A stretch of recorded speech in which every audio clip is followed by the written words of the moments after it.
It's like a tree like a floating. rock. Yeah, because they can't tell because the crocodiles were also long and they also floated on the surface like a rock. So the little mouse deer said, I have an idea.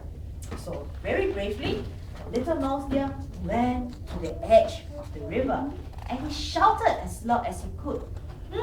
I wonder if the crocodiles are in the river, but I know a log would float upstream while a crocodile would float downstream.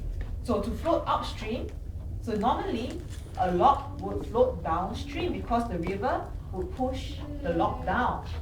So if a log were to float upstream, it would mean that it is not a log.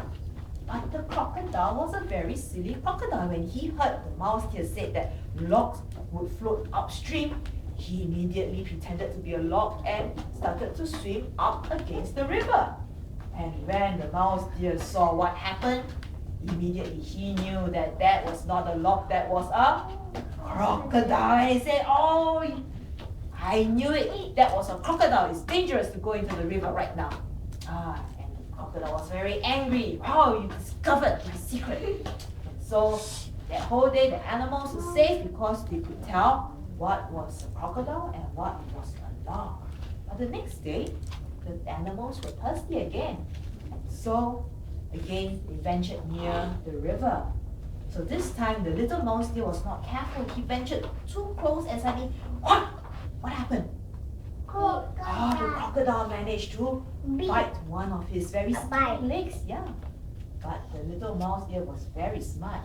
He pretended he didn't shout. Yeah, he didn't shout, but very loudly he said instead, oh, you silly crocodile, you bit on a stick.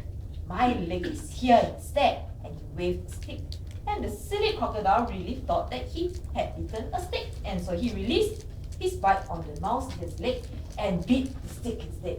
And the mouse deer, free from the crocodile's bite, immediately jumped free and laughed at the crocodile and said, silly crocodile, that was my leg. You released my leg, you silly, silly thing. And the crocodile was angry again. I got outsmarted by the mouse deer once more. So the third day, the animals were hungry. And the problem was, remember just now someone liked to eat mango, ice kacang, they wanted to eat mangoes. But the mango tree was across the river. And what is in the river? Crocodile. How are they going to cross the river to get to the mango tree? Yes. Maybe, but it's quite far, so it's a bit hard to jump over. Yes.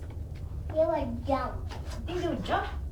But again, the crocodile is really big, right? So the mouse deer is very smart. So the mouse deer once again walked to the river bank and shouted as loud as he could, crocodiles! The king has asked me to count all of you.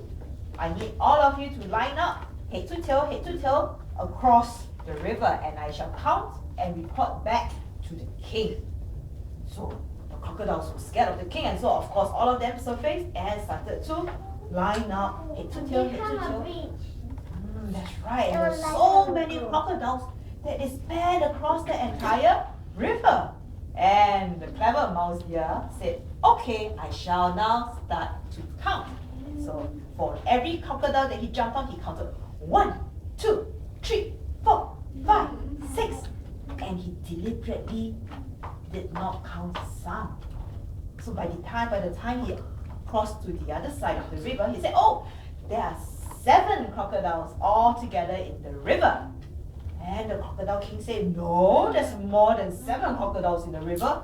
And the deer said, I'm a little tired. I will count again later. So I need a rest. So while he was taking a rest, he started to pluck all the mangoes. And when he had plucked a big bag full of mangoes, he shouted again, all right, I will count one more time. And so this time the crocodiles all lined up again, head to tail. And this time he counted 1, 2, 3, 4, 5, 6, 7, 8, 9, 10, 11, 12. There are 12 crocodiles all together. And the crocodile king said, yes, there's 12 of us. And the little mouse deer laughed at the crocodile. You silly crocodile, I used you as a bridge and you didn't even know. And he laughed and he ran away. The crocodile was very Angry. And so from then on, the crocodile has always vowed to always try to catch and to eat the little mouse deer. End of the little mouse deer story. Okay, let's do one more last story we have.